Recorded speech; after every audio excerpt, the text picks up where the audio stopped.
Okay, so in this video, I'm going to show you guys how to turn on gaming mode on Windows 10.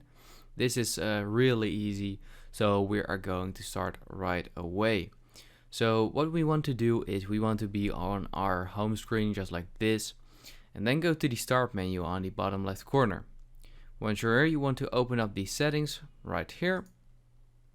And then what you want to do is you want to go to the gaming tab right here. And once you're here, this is very straightforward. It will already immediately say game mode on the left bar right here. And for me, it's already turned on, but you can just turn it off or on just like this. And that is actually all you have to do. And you can also click on learn more about game mode and what it actually does. And if you click on it, this will take you over to the Xbox support.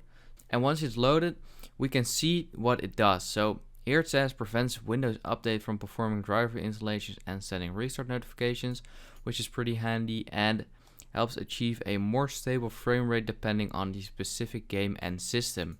So those plus points are really nice. And yeah, so I do recommend turning it on if you're a gamer. So yeah, I hope this video helped you out. Please leave a like and let me know in the comments if it worked, and I'll see you next time. Have a good day.